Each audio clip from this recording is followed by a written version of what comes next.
मुझे शॉपिंग कराने मेरे ससुर जी आए थे। वाकई में मेरे ससुर। Hello guys, welcome back to my channel. Friends, कैसे हैं आप सब? आई होप सो आप सब अच्छे होंगे, स्वस्थ होंगे और मस्त होंगे। फ्रेंड्स, आज मुझे बहुत अच्छा लग रहा है कि आप लोगों ने मेरे बनाए हुए डिमांडिंग ब्लॉग को, आपके द्वारा डिमांड किया गया जो टॉपिक था उस पर बनाए हुए ब्लॉग को आप ज़्यादा से ज़्यादा प्यार दे रहे हैं। तो बस ऐसे ही इस प्यार को बनाए रखिएगा। और आप लोगों के ही डिमांड पर मैं उसका सेकंड पार्ट लेकर आ रही हूँ। तो आशा करती हूँ ये पार्ट भी आप लोग ज़्यादा से ज़्यादा प्यार देंगे और खूब सारा लाइक करेंगे, क्योंकि आप उसको व्यू देख तो रहे हैं लेकिन लाइक कम कर रहे हैं। तो प्लीज़ लाइक ज़रूर करते जाइएगा। ओके, तो बने रहिएगा मेरे ब्लॉग में। आधा छोड़कर मत जाइएगा, कहीं आधी अधूरी जानकारी न मिले। अब यहाँ से शुरू करते हैं कि जब फर्स्ट टाइम मेरे ससुर जी मुझे देखने आए थे तो मुझसे क्या बातें किए थे, वो मैं आज आप लोगों के साथ बता रही हूँ। फिर जब मेरे हस्बैंड आए तब उन्होंने क्या बातें की है ये भी मैं बताऊँगी। जब मेरे फर्स्ट टाइम ससुर जी आए थे तो उन्होंने मुझसे फर्स्ट क्वेश्चन ये पूछा, क्योंकि मेरे जो ससुर जी लोग हैं, मेरी फैमिली ससुराल की, वो गायत्री परिवार से। ओके, आप लोगों को पहले भी बता चुकी हूँ। तो उन्होंने सबसे पहले मुझसे बोला, बेटा तुमसे गायत्री मंत्र आता है क्या? तो मैंने कहा हाँ आता है। और ये एक कहते कोइंसिडेंस ही था कि मैं अपनी मेरी फ्रेंड थी, वहीं पे ही एक गायत्री मंदिर थी, तो मैं अपनी फ्रेंड के साथ मंदिर जाती थी। पता नहीं क्यों, कहते हैं ना भगवान जोड़ी ऊपर वाला बनाता है। तो कहीं न कहीं आपसे संबंधित वो आपके उस परिवार में आपको भेज ही देता है। तो वो शुरू से मैं कभी-कभी उसके साथ मंदिर चली आती थी गाय, तो मेरे से आता था। मैंने उनको सुना के भी बताई ना। फिर मेरे घर पे ना एक कंप्यूटर था, क्योंकि मैं मेरे घर में भी कंप्यूटर था। तो फिर मैं उनको ले गई अपने कंप्यूटर वाले रूम में, मम्मी लोग भी गए मेरी सास भी गई। उनको सारी फ़ोटोज़ में खुल कर दिखाई कंप्यूटर में सब चीज़ें, तो उनको अच्छा लगा कि चलो हमारी बहू से कंप्यूटर चलाते बनता था। क्योंकि आज से अगर 2009 की बात करें हम, तो नई बात थी कंप्यूटर चलाना, है ना? अब तो वो आम बात हो गई, पर उस समय नई बात थी। उनको अच्छा लगा, उनको काफ़ी कुछ पसंद आया मुझ पे। फिर वो जब घर जाने लगे तो जब अपने घर गए तो अपने लड़के से, मेरे हस्बैंड से बताया कि लड़की तो बहुत अच्छी है लेकिन थोड़ा तेज़ है। मैं मेरे ससुर जी को थोड़ा तेज़ लगी थी, ऐसा उन्होंने बताया। इनसे ये बताते हैं मेरे से। तो फिर बाद में बोलते हैं नहीं ठीक भी है, आज के समय में तो तेज़ होना भी चाहिए, क्योंकि ज़्यादा घर परिवार को लेकर हमने देखा है उसको कि वो अच्छी है, घर परिवार को लेकर चलने वाली है, बात करने में भी बहुत एक्सपर्ट है। तो मैं इनको समझा रहे थे ऐसा कि कहीं मेरा लड़का मना ना कर दे। तो उनको नहीं बेटा, अब वो क्या है ना कि वो कॉलेज में पढ़ाती है, तो थोड़ा उसका लुक ऐसा हो गया है कि तेज़ है। बाकी तेज़ है नहीं, हमको नहीं लगता कि वो तेज़ होगी, अच्छी होगी, लड़ाई झगड़ा नहीं करेगी। तो ऐसा करके इनको थोड़ा समझाए तो ये मान गए। फ़ोटो वोटो देखे, फ़ोटो में तो इनको हम पसंद आ ही गए थे एक नज़र में वैसे भी। लेकिन उसमें भी एक ट्विस्ट था कि ये हमसे शादी नहीं करना चाहते थे। उसका भी एक रीज़न है, चलिए बताते हैं उसके बारे में भी। ये हमसे शादी करने के थोड़ा कम इच्छुक थे। उसका एक कारण ये था कि इनकी एज में और हमारी एज में डिफरेंस है ना। तो इस कारण से ये था कि वो हम नहीं करेंगे शादी एज डिफरेंस के कारण। अब एज डिफरेंस आप लोग तो मेरी हमारी फ़ोटो देखते ही रहते हैं, मेरे और मेरे हस्बैंड की। वो आप लोग गेस कीजिएगा और वो आप लोग कमेंट में बताइएगा कि लगभग कितना एज डिफरेंस होगा हम लोगों में, ठीक है? फिर हमारे हमारे जो ससुर जी हैं वो इनको समझाते हैं कि बेटा कुछ नहीं होता, आजकल इतना चलता है, तो कोई दिक्कत नहीं, तुम देख आओ। बोले ठीक है, हम एक बार हम भी देख कर आएंगे। फिर ये हमको देखने आते हैं, तो इनके बड़े भाई और इनकी बहन वो आती हैं देखने के लिए।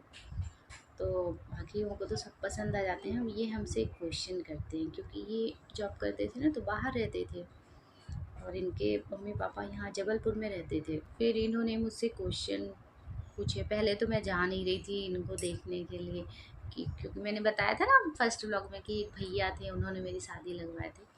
तो वो भैया अंदर आए, बोले कि चलो लड़का आया है देख लो। मैंने बोला मैं नहीं चाहती, मेरे को नहीं करना अभी शादी वादी। तो बोले कि देख लो, नहीं पसंद आएगा तो मत करना, पर एक बार देख तो लो, इतनी दूर से आए हैं बोलो। मैंने कहा चलो ठीक है देख लेते हैं।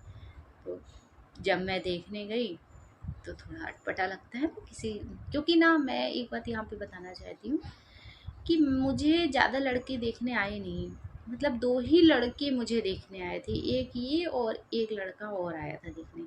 ज़्यादा मतलब मेरे मम्मी-पापा मेरी शादी के लिए ज़्यादा परेशान नहीं, बहुत जल्दी मेरी शादी लगी और बहुत जल्दी फिक्स हो गई, जल्दी-जल्दी शादी भी हो गई थी और आज मैं बहुत खुश हूँ। से एक क्वेश्चन पूछा क्योंकि ये बाहर रहते थे, तो कोई भी हो हर एक लड़के को लगता है कि मेरे मतलब मैं तो बाहर रहता हूँ, तो मेरी शादी हो जाएगी तो मेरी जो वाइफ़ है वो मेरे मतलब माता-पिता के साथ रहे, उनकी सेवा करे, इनका भी ऐसा कुछ सोचना था। तो इन्होंने मेरे से बोले कि देखो मैं शादी तो करूँगा लेकिन तुमको मतलब जबलपुर में रहना पड़ेगा क्योंकि मैं दूसरी जगह जॉब करता हूँ और मैं बीच-बीच में कभी आऊँगा।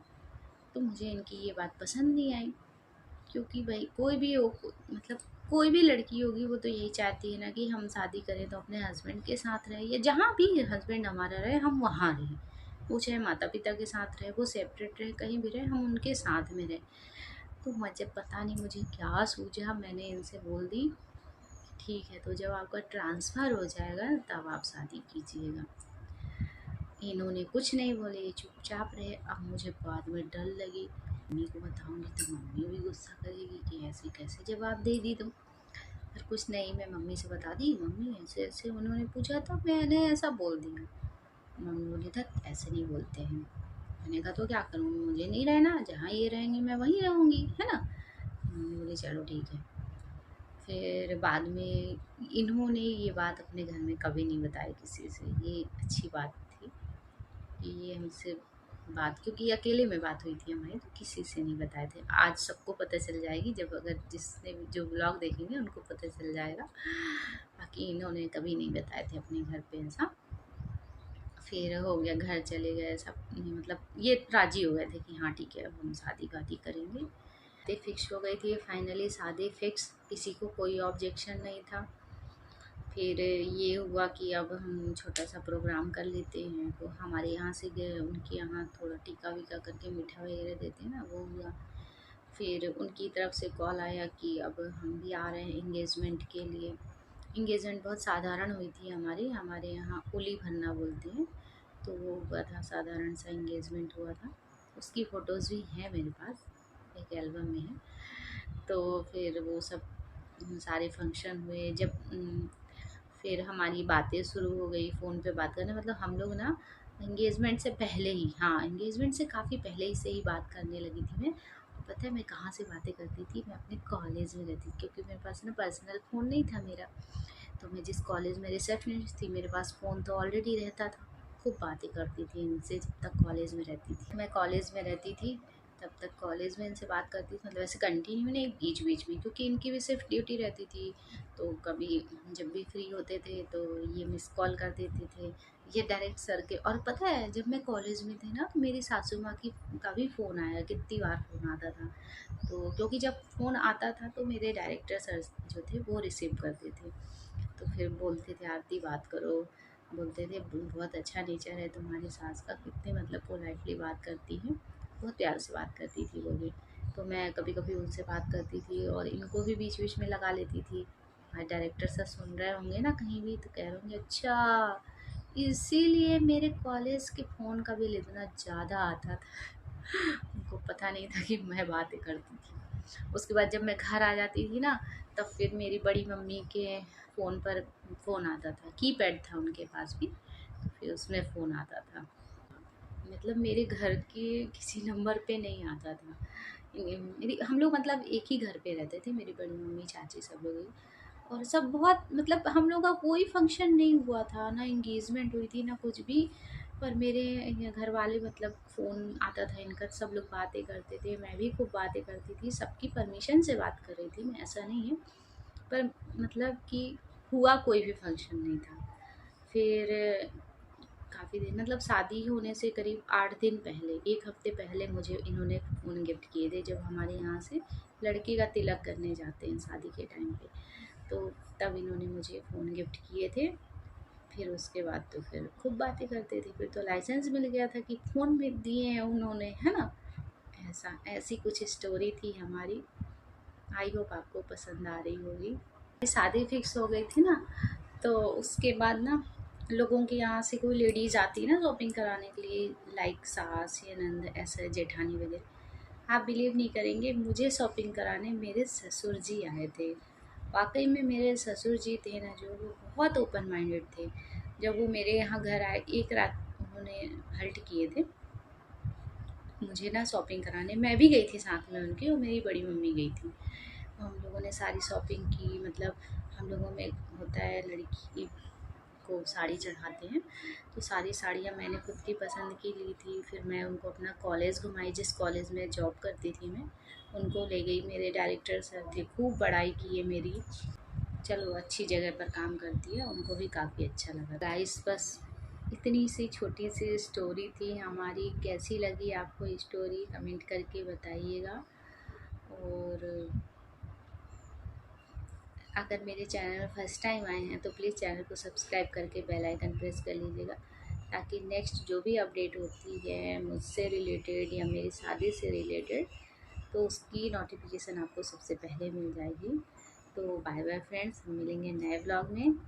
तो वेट कीजिएगा आप लोग नए ब्लॉग का, और ऐसे ही हमसे डिमांड करते रहिएगा, हम आपके डिमांड के ऊपर ब्लॉग बनाएंगे। हमको भी बहुत अच्छा लगेगा। ठीक है, ज़्यादा से ज़्यादा इस ब्लॉग को प्यार दीजिएगा। Okay, bye bye friends.